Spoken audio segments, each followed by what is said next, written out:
السلام علیکم ورحمۃ اللہ وبرکاتہ۔ الحمد للہ رب العالمین والعاقبۃ للمتقین والصلاة والسلام علی سید الانبیاء والمرسلین وعلی عباد اللہ الصالحین، اما بعد فاعوذ باللہ من الشیطان الرجیم، بسم اللہ الرحمن الرحیم۔ یا ایھا الذین آمنوا اتقوا اللہ وکونوا مع الصادقین، صدق اللہ العظیم۔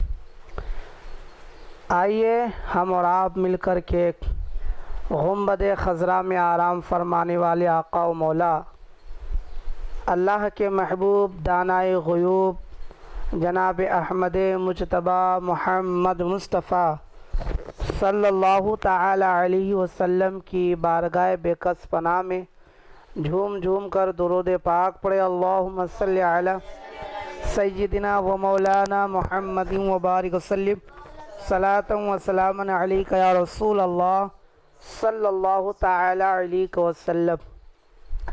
غوث اعظم بمن بے سر و ساما مدد دے، قبلہ دی مدد دے، کعبہ ایمان مدد دے، بغیر دابے بلا افتاد کشتی، ضعیفان شکست رات پشتی، بحق خواجہ عثمان ہارون مدد کن یا معین الدین چشتی، مدد کن یا معین الدین چشتی، مدد کن یا معین الدین چشتی۔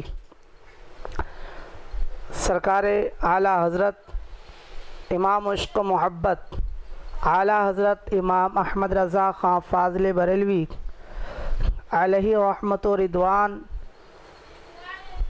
سرکار غوث پاک کی بارگاہ میں یوں عرض کرتے ہیں، واہ کیا مرتبہ اے غوث ہے بالا تیرا، واہ کیا مرتبہ اے غوث ہے بالا تیرا، اونچے اونچوں کے سروں سے قدم اعلیٰ تیرا، واہ کیا مرتبہ اے غوث ہے بالا تیرا، اونچے اونچوں کے سروں سے قدم اعلیٰ تیرا، سر بھلا کیا کوئی جانے کی ہے کیسا تیرا، سر بھلا کیا کوئی جانے کی ہے کیسا تیرا، اولیاء ملتے ہیں آنکھیں وہ ہے تلوہ تیرا، کیا دبے جس پہ حمایت کا ہو پنجہ تیرا، کیا دبے جس پہ حمایت کا ہو پنجہ تیرا، شیر کو خطرے میں لاتا نہیں کتا تیرا۔ عزیزان ملت اسلامیہ، ابھی میں نے قرآن پاک کی آیت کریمہ کی تلاوت کرنے کا شرف حاصل کیا ہے۔ اللہ رب العزت اس کے متعلق مجھے حق کہنے اور آپ تمامی حضرات کو حق سن کر اس پر عمل کرنے اور اسے عام کرنے کی توفیق عطا فرمائے۔ اللہ رب العزت نے قرآن مقدس میں ارشاد فرمایا، یا ایھا الذین آمنوا اتقوا اللہ، اے ایمان والو، وکونوا مع الصادقین، اور سچوں کے ساتھ ہو جاؤ۔ اللہ پاک نے ایمان والوں سے فرمایا، یا ایھا الذین آمنوا اتقوا اللہ، اے ایمان والو اللہ سے ڈرو۔ اس کا مطلب یہ ہے کہ ہم ایمان والے تو ہیں لیکن ہمارے دل میں اللہ رب العزت کا خوف نہیں ہے، ہمارے دل میں اللہ رب العزت کا ڈر نہیں ہے، ہمارے دل خشیت الہی سے خالی ہے۔ یہی وجہ ہے کہ انسان گناہوں میں ڈوب جاتا ہے اور اسے پتہ بھی نہیں چلتا کہ ہم کتنا بڑا گناہ کر چکے ہیں۔ میں آپ کو بتاؤں، انسان جب اپنے دل میں اللہ کا ڈر خوف پیدا کر لیتا ہے تو پھر وہ ہر گناہ سے بچ جاتا ہے۔ جتنے بھی گناہ ہوتے ہیں سارے گناہوں سے بچ جائے گا اگر اللہ کا خوف اپنے دل میں پیدا کر لے۔ اگر غلط راستے پر چل رہا ہے تو اس وقت اگر وہ بندہ یہ سوچے کہ ہم اس راستے پہ اپنے پیر اپنے قدم کو آگے بڑھا رہے ہیں، کیا اللہ رب العزت ہم سے راضی ہے یا نہیں ہے؟ اللہ رب العزت مجھے دیکھ رہا ہے تو پھر وہ غلط راستے سے وہ رک جائے گا کہ اللہ ہمیں دیکھ رہا ہے۔ میں آپ کو بتاؤں، ایک چھوٹی سی مثال دے کر میں آپ کو سمجھاؤں کہ انسان اگر چوری کرنے جاتا ہے اور جب دیکھتا ہے کہ یہاں پر کیمرے لگے ہیں یا یہاں پر سیکورٹی گارڈ ہے، تو وہ یہ چیز دیکھ کر کے، کیمرے سی سی ٹی وی فوٹیج کو دیکھ کر کے وہ اپنے چوری کرنے کا ارادہ بدل لیتا ہے۔ کیوں؟ اس لیے کہ مجھے دیکھ رہا ہے۔ کیا؟ مجھے دیکھ رہا ہے۔ اسی طریقے سے جب بندہ گناہ کرنے جاتا ہے اور وہ یہ سوچ لے گا کہ اللہ مجھے دیکھ رہا ہے، تو پھر وہ گناہوں سے اب خود بخود رک جائے گا، خود بخود گناہوں سے رک جائے گا۔ اب آگے دیکھیں، وَكُونُوا مَعَ الصَّادِقِينَ، وَكُونُوا مَعَ الصَّادِقِينَ، اور سچوں کے ساتھ ہو جاؤ۔ وَكُونُوا مَعَ الصَّادِقِينَ، سچوں کے ساتھ ہو جاؤ۔ اور ہم نماز جب پڑھتے ہیں تو نماز میں دعا مانگتے، اِهْدِنَا الصِّرَاطَ الْمُسْتَقِيمَ، اے اللہ ہمیں سیدھے راستے پر چلا۔ صراط الذین انعمت علیہم، راستہ ان لوگوں کا جن پر تیرا انعام ہوا، جن پر تیرا انعام ہوا۔ تو اب یہ انعام یافتہ لوگ کون ہیں؟ کون لوگ ہیں؟ وہ سچے، وہ سچوں کی وہ کون سی جماعت ہے جسے سچا کہا گیا ہے، جسے اللہ رب العزت نے قرآن مقدس میں سچا کہا ہے؟ وَكُونُوا مَعَ الصَّادِقِينَ، سچوں کے ساتھ ہو جاؤ۔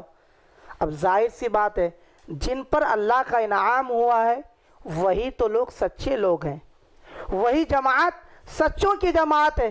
جن پر اللہ کا انعام ہوا وہی جماعت جو ہے سچوں کی جماعت ہے۔ اب انعام کس پر ہوا؟ اب سنیں، اللہ رب العزت نے قرآن مقدس میں ارشاد فرمایا، انعم اللہ علیہم من النبیین والصدیقین والشہداء والصالحین، نبیین کی جماعت جن پر اللہ کا انعام ہوا، صدیقین کی جماعت جس پر اللہ کا انعام ہوا، صالحین کی جماعت، اولیاء کاملین کی جماعت جس پر اللہ رب العزت کا انعام ہوا۔ اولیاء کاملین پر اللہ رب العزت کا انعام ہوا، اور یہی وہ لوگ ہیں، یہی وہ جماعت ہے جن کے ساتھ ہمیں جڑنے کا حکم فرمایا۔ وَكُونُوا مَعَ الصَّادِقِينَ، وَكُونُوا مَعَ الصَّادِقِينَ، سچوں کے ساتھ ہو جاؤ، یہی وہ سچے لوگ ہیں۔ میں آپ کو بتاؤں کہ قیامت کے دن ہر دوست کا کٹر دشمن بن جائے گا۔ الأخلاء يومئذ بعضهم لبعض عدو، قیامت کے دن ہر کٹر دوست، جو گہرے دوست ہوتے ہیں، وہ قیامت کے دن کٹر دشمن بن جائے گا۔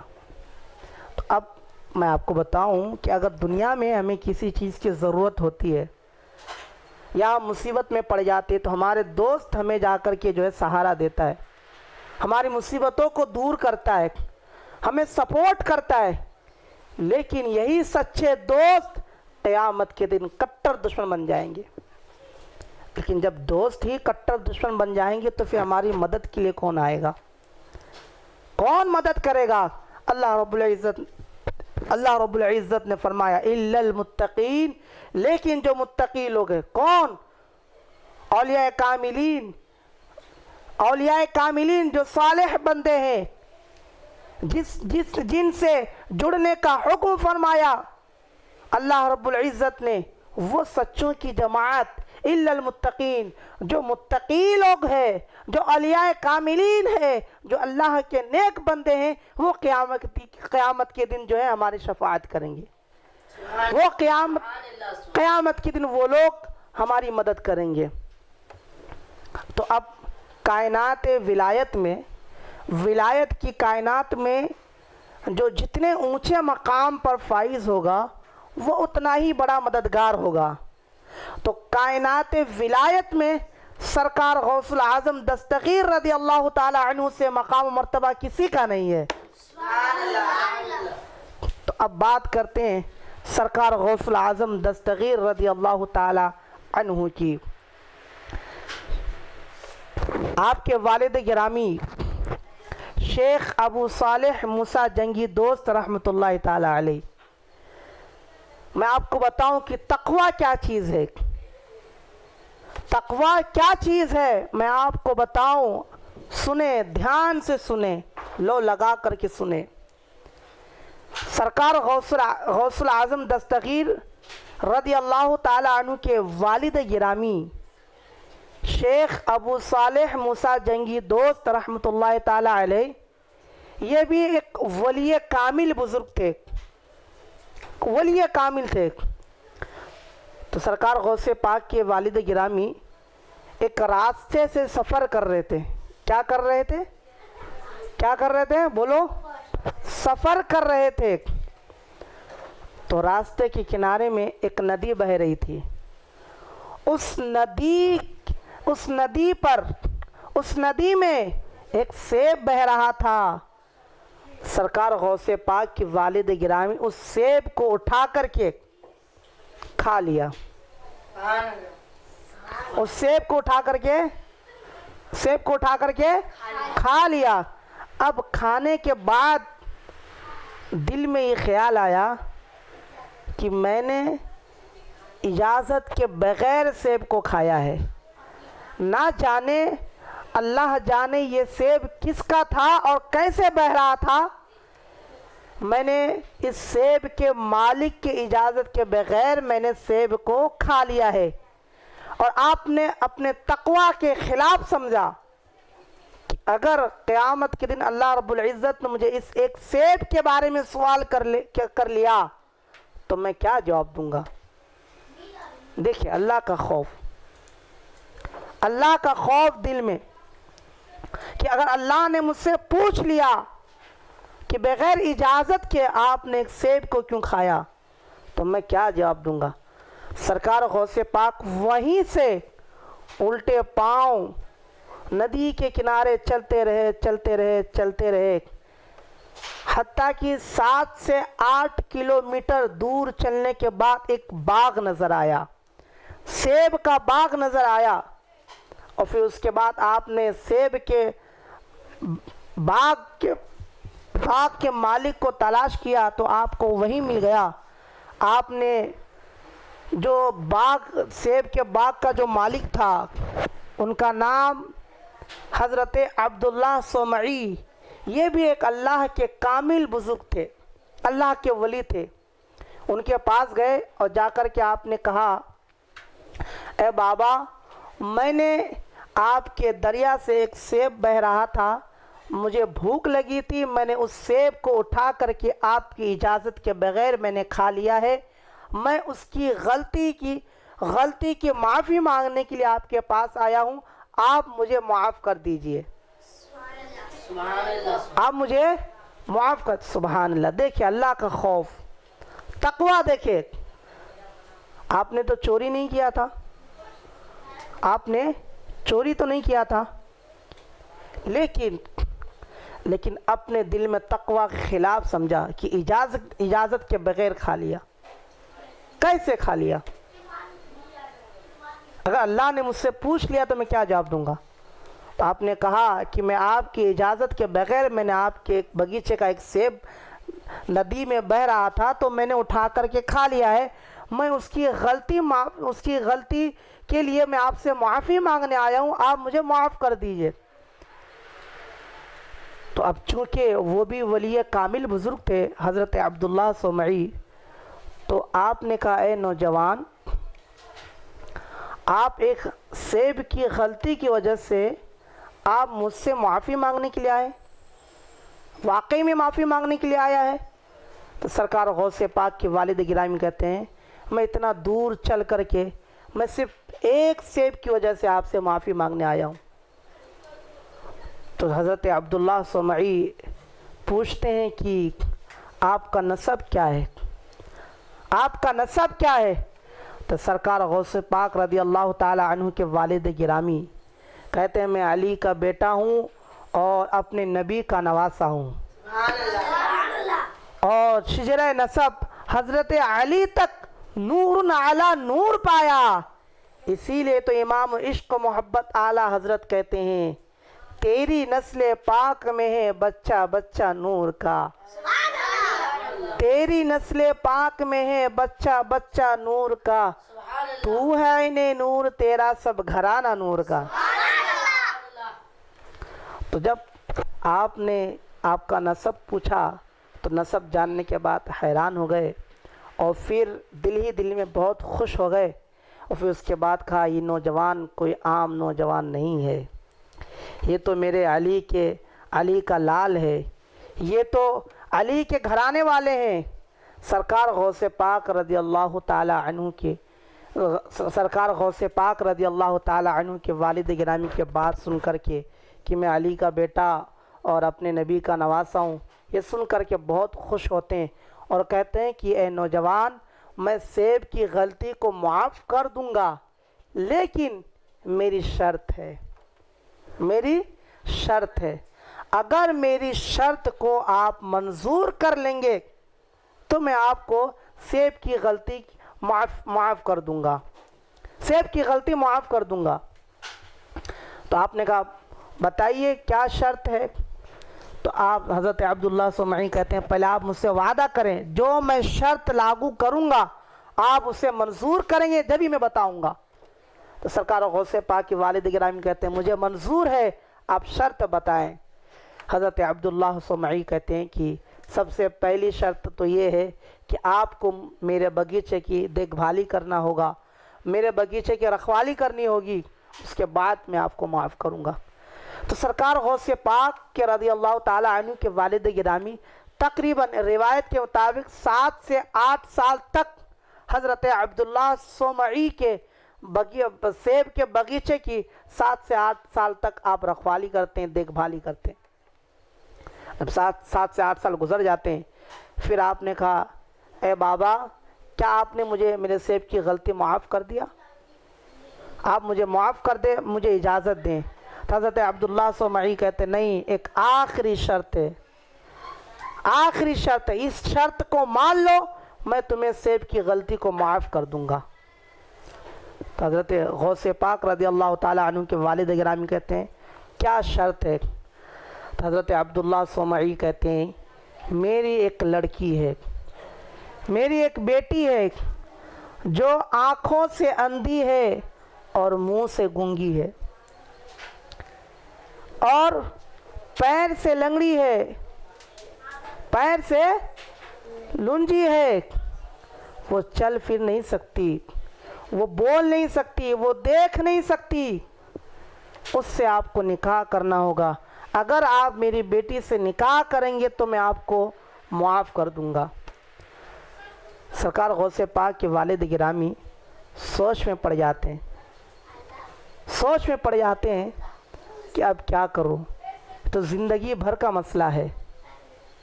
پھر آپ نے دل میں سوچا کہ یہ جوانی چند دن کی مہمان ہے، یہ زندگی بھی چند دن کی مہمان ہے، پتہ نہیں کب موت آ جائے، لیکن جو آخرت کی زندگی ہے وہ ہمیشہ کی زندگی ہے، میں اللہ کی بارگاہ میں کیا جواب دوں گا؟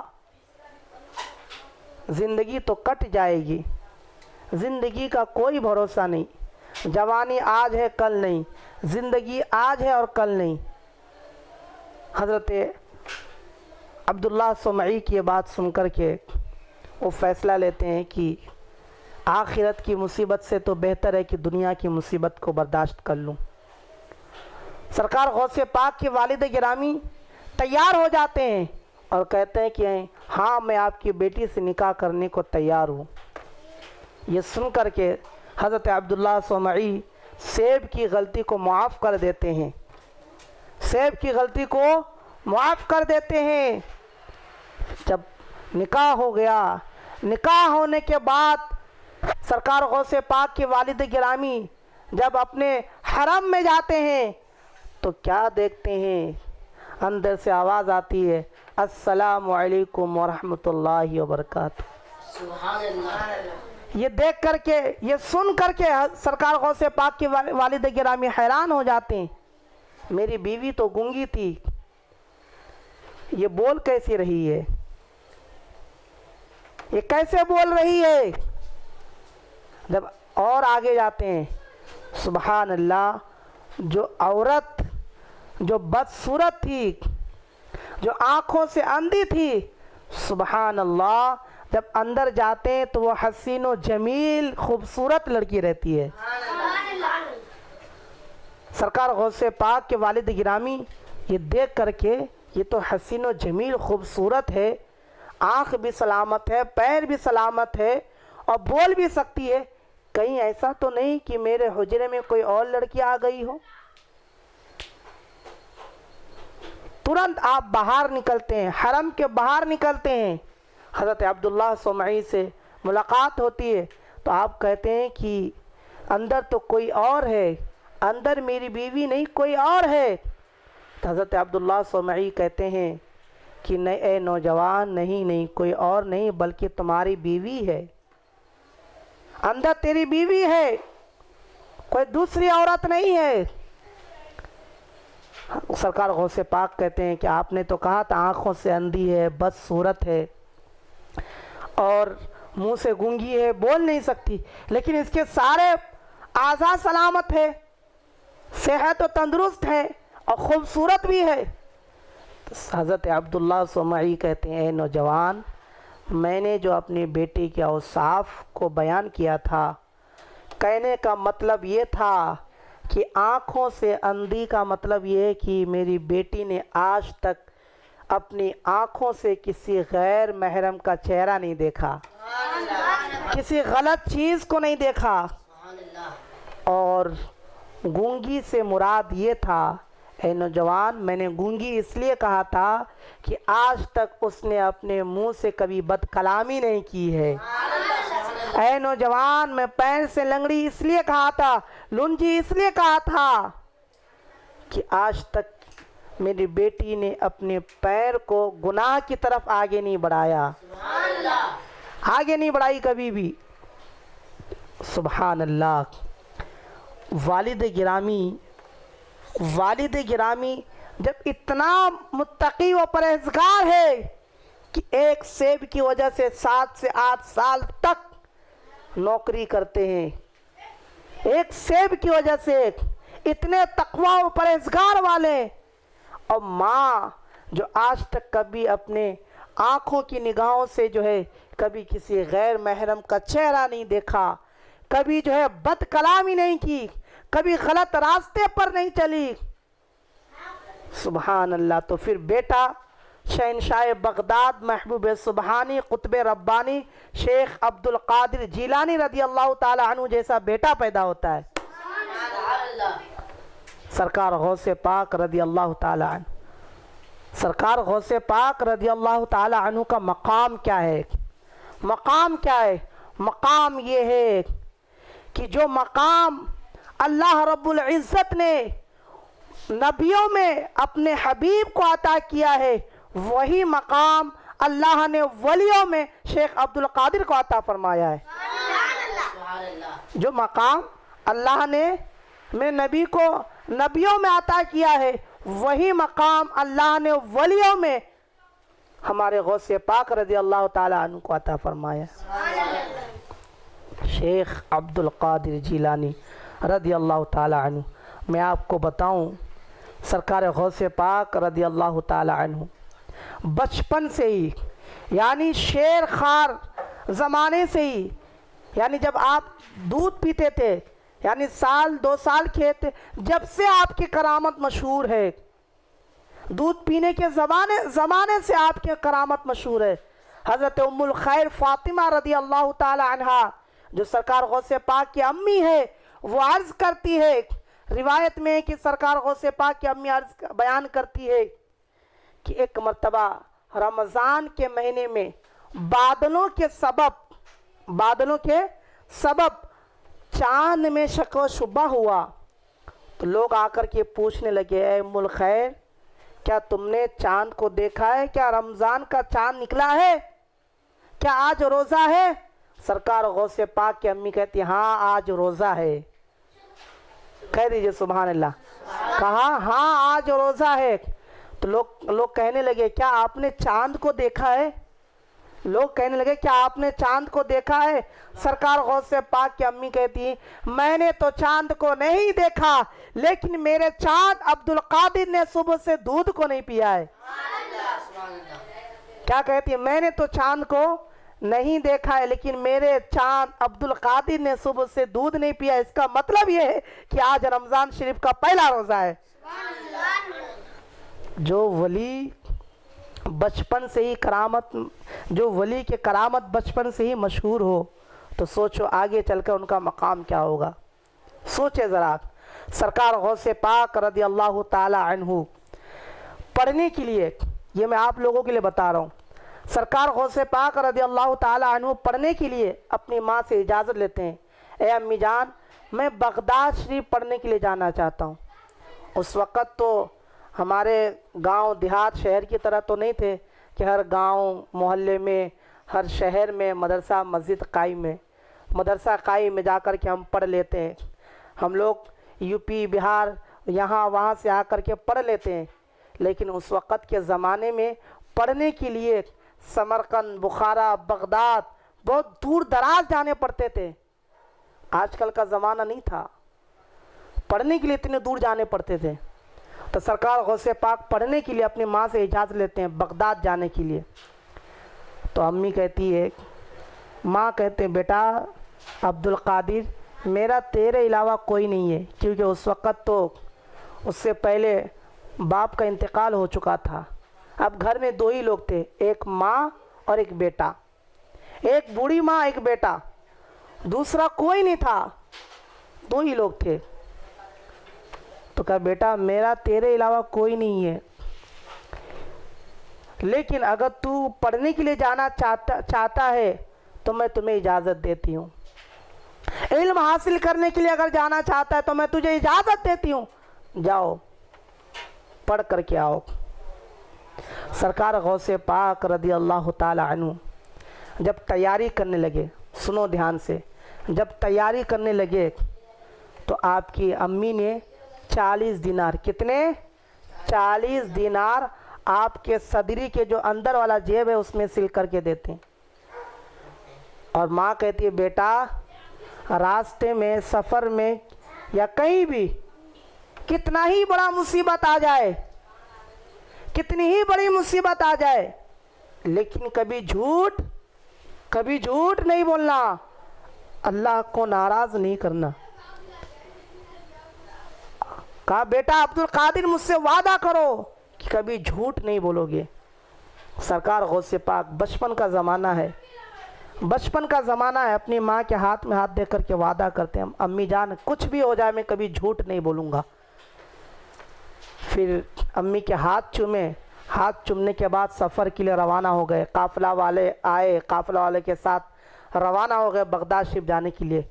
ایک جگہ ہے جس جگہ کا نام حماد ہے. جب قافلہ حماد پہنچا، قافلہ جب حماد کو پہنچا تو وہاں پر ڈاکو نے آ کر کے پورے قافلہ والوں کو گھیر لیا. چاروں طرف سے قافلہ والوں کو گھیر لیا اور ہتھیار دکھا کر کے قافلہ والوں کو سارے سامان دولت لوٹ لیا، سارے دولتوں کو لوٹ لیے. جس کے پاس جو سامان تھا، ساز و سامان، کپڑا، گھڑی، دولت جو بھی تھا سب لوٹ لیا. اب قافلہ والوں کے پاس کچھ نہیں بچا، تو اس ڈاکو جو ہے آ کر کے، ایک ڈاکو آیا، آ کر کے غوث پاک سے پوچھتا ہے، سرکار غوث پاک سے پوچھتے ہیں کہ بچے کیا تمہارے پاس بھی کچھ ہے؟ تو سرکار غوث پاک کہتے ہیں ہاں میرے پاس 40 دینار ہے، ہاں میرے پاس 40 دینار ہے. سبحان اللہ، میرے پاس 40 دینار ہے. اب وہ ڈاکو ہنسنے لگا، یہ اتنا چھوٹا بچہ ہے اور 40 دینار ہوگا، میرے ساتھ مذاق کر رہا ہے، میرا مذاق اڑا رہا ہے. تو ڈاکو وہاں سے واپس ہو گیا. دوسرا ڈاکو آیا, اے بچے تمہارے پاس کچھ ہے؟ تو کہنے لگے ہاں میرے پاس 40 دینار ہے. کہا نہیں مذاق کر رہے ہو. اس کو بھی لگا کہ میرا مذاق اڑا رہا ہے, واپس ہو گئے. تیسرا آیا, تیسرے نے بھی پوچھا, تیسرے کو بھی یہی جواب دیا کہ ہاں میرے پاس 40 دینار ہے. ایسے آتے گئے جاتے گئے, لاسٹ میں ڈاکو کے سردار نے پوچھا اس بچے کی تلاشی لو, اس بچے کے پاس کچھ ہے تلاشی لو. کہا کہ سرکار ہم تو اس کے پاس گئے تھے, ہم اس سے پوچھتے تمہارے پاس کچھ ہے تو بولتا ہمارے پاس 40 دینار ہے, ہمارے پاس 40 دینار ہے. کہا ارے پاگل, اگر وہ کہہ رہا ہے تو مان لو, دیکھو چیک کرو کہ واقعی میں تو 40 دینار نہیں ہے. آیا, آ کے کہا کہ بچے, ڈاکو کے سردار آیا اور آ کر کے کہا اے بچے تمہارے پاس کیا ہے؟ تو غوث پاک نے کہا میرے پاس 40 دینار ہے. کہا کہاں ہے؟ کہا میرے صدری کے جیب میں ہے. جب صدری کو نکالا گیا اور جیب میں ہاتھ ڈالا تو واقعی میں جیب سے 40 دینار نکلتے ہیں. 40 دینار. یہ دیکھ کر کے حیران ہو جاتے ہیں اور چونک جاتے ہیں کہ اے بچے, سب نے اپنا اپنے مال کو چھپایا, سب نے اپنی اپنی دولت کو چھپایا, اپنے اپنے مال کو چھپایا, لیکن اے بچے بتاؤ تم نے اپنے مال کو کیوں نہیں چھپایا؟ تم نے اپنے مال کو کیوں نہیں چھپایا؟ سرکار غوث پاک کہتے ہیں میں جب گھر سے نکل رہا تھا تو میری ماں نے مجھے اپنے ہاتھ میں ہاتھ دے کر کے وعدہ لیا تھا کہ اے بیٹے کتنی ہی بڑی مصیبت ہو جائے, کتنی بڑی مصیبت آ جائے, لیکن میرے بیٹے عبدالقادر کبھی جھوٹ نہیں بولنا, کبھی جھوٹ نہیں بولنا. بس میں اپنی ماں سے کیے ہوئے وعدے کو نبھا رہا ہوں. وہ ڈاکو سب شرمندہ ہو گیا, سب کے سب شرمندہ ہو گیا, سب وہیں پر شرمندہ ہو گئے. سب کے سب شرمندہ ہونے کے بعد کہا اے بچے تو اپنی ماں سے وعدہ کیا اور اس وعدے کو نبھا رہے ہو, ہم نے اللہ سے وعدے کیے لیکن وعدے کو نبھا نہیں رہے, ہم نے اللہ سے وعدے کیے کو نبھا نہیں رہے. کیا اللہ رب العزت مجھے معاف کرے گا؟ اگر ہم توبہ کر لیں تو اللہ ہمیں معاف کرے گا؟ سرکار غوث پاک کہتے ہیں ہاں اگر سچے دل سے توبہ کر لو تو اللہ تعالیٰ تمہیں معاف عطا فرمائے گا. تو وہیں پر وہ ڈاکو ہاتھوں میں ہاتھ دے کر کے توبہ کرتے ہیں اور توبہ کرنے کے بعد دوبارہ کلمہ پڑھ کر اسلام میں داخل ہو جاتے ہیں, توبہ کرتے ہیں. سرکار غوث پاک کہتے ہیں نا کہ اللہ کا ولی وہ ہے جسے دیکھ کر کے اللہ یاد آ جائے, اللہ کا ولی وہ ہے جسے دیکھ کر کے اللہ یاد آ جائے. تو غوث پاک کو دیکھ کر کے وہ جتنے ڈاکو تھے سب ڈاکوؤں کو اللہ یاد آ گیا. سبحان اللہ. ایک آخری بات عرض کر کے اپنی بات کو مکمل کروں. سرکار غوث پاک کو جلال آیا. سرکار غوث پاک رضی اللہ تعالی عنہ کے زمانے میں بغداد شریف میں ایک عیسائی پادری رہتا تھا. وہ عیسائی مسلمانوں کو یہ کہہ کر کے گمراہ کر رہا تھا کہ تمہارے نبی سے افضل ہمارے نبی ہے, اس لیے کہ ہمارے نبی عیسیٰ علیہ السلام مردے کو زندہ کیا کرتے تھے. جب یہ بات سرکار غوث اعظم رضی اللہ تعالی عنہ تک پہنچی تو سرکار غوث پاک جلال میں آ گئے اور اس کے بعد کہا کہاں ہے اس کا گھر, مجھے لے کر کے چلو. اس عیسائی کے پاس گئے اور جانے کے بعد کہا اے عیسائی بتاؤ لوگوں سے تم کیا کہہ رہے ہو؟ تو وہ عیسائی کہنے لگا کہ ہم یہی کہہ رہے ہیں کہ تمہارے نبی سے افضل ہمارے نبی عیسیٰ علیہ السلام ہے. کہا کیوں؟ کہا اس لیے کہ ہمارے نبی نے مردے کو زندہ کیا ہے, تمہارے نبی نے مردے کو زندہ نہیں کیا اس لیے. کہا اچھا میں نبی تو نہیں ہوں, میں اپنے نبی کا نواسا ہوں, لیکن کیا اگر میں مردے کو زندہ کر دوں گا, اگر میں مردے کو زندہ کر دوں گا تو کیا تو ایمان لے کر کے آئے گا؟ کیا تو ایمان لے کر کے آئے گا؟ وہ عیسائی پادری کہنے لگا ہاں اگر آپ مردے کو زندہ کر دیں گے تو ہم ایمان لے کر کے آ جائیں گے, ایمان لے کر کے آ جائیں گے. سرکار غوث پاک کا چلو قبرستان چلو. اس عیسائی پادری نے بہت پرانی قبرستان لے کر کے گئے, بہت پرانی قبرستان. جب لے کر کے گئے قبرستان میں جانے کے بعد سرکار غوث پاک کہتے ہیں اے عیسائی یہ جو قبر ہے بہت پرانی قبر ہے اور یہ قبر ایک گونگے کی قبر ہے, اگر تو کہے تو میں اس قبر سے گونگے کو بولتا ہوا اور گاتا ہوا قبر سے باہر نکالوں گا. کہا ٹھیک ہے. سرکار غوث پاک کہتے ہیں اے عیسائی بتاؤ تمہارے نبی جب مردے کو زندہ کرتے تھے تو اس وقت کیا پڑھتے تھے؟ کہا قم باذن اللہ, اے مردہ اٹھ جا اللہ کے حکم سے. سرکار غوث پاک کہتے اب میرا سن, اب میرا سن. سرکار غوث پاک اپنے پیر کے ٹھوکر سے قبر کو لگاتے ہیں اور ٹھوکر لگا کر کہتے ہیں قم باذنی, اے مردہ اٹھ جا میرے نام سے, میرے حکم سے اٹھ جا. وہ جو گونگے کی قبر تھی, اس گونگا جو گونگا تھا, جو مردہ تھا, وہ گونگا گاتا ہوا اپنی قبر سے باہر نکلا. سرکار غوث پاک کہتے ہیں عیسائی اب بول, اب بتاؤ تم نے تو عیسیٰ علیہ السلام کو مردہ کرتے وقت دیکھا نہیں, لیکن عبد القادر کو تو سامنے دیکھ رہے ہو. میں اپنا موازنہ عیسیٰ علیہ السلام اور نبی سے نہیں کر رہا ہوں, لیکن یاد رکھ جب بات میرے نبی کی آئے گی تو عبد القادر اس کا جواب اپنے پیر سے دے گا. سرکار غوث پاک رضی اللہ تعالی عنہ, سرکار غوث پاک جب بغداد شریف کے منبر پر بیٹھ کر کے سرکار غوث پاک رضی اللہ تعالی عنہ بغداد شریف کے منبر پر کھڑے ہو کر کے کہا قدمی ہذہ رقبۃ علی کل ولی اللہ, میرا یہ قدم ہر ولی کی گردن پر ہے, ہر ولی کی گردن پر ہے. تو پھر ہر ولی کی گردن پر ہے تو خواجہ غریب نواز رحمۃ اللہ تعالی علیہ ہند سے کہتے ہیں یا غوث, یا غوث, آپ کا قدم صرف گردن پر ہی نہیں بلکہ ہماری آنکھوں پر بھی ہے, ہمارے سر میں بھی ہے, ہمارے دل میں بھی ہے, ہمارے جگر میں بھی ہے. یہ دل, یہ جگر, یہ آنکھیں, یہ سر ہے, جہاں چاہو رکھو قدم غوث اعظم, جہاں چاہو رکھو قدم غوث اعظم. اب باتوں کو یہیں مکمل کرتا ہوں. اللہ رب العزت ہمیں کہنے سننے زیادہ عمل کرنے کی توفیق عطا فرمائے. السلام علیکم ورحمۃ اللہ وبرکاتہ.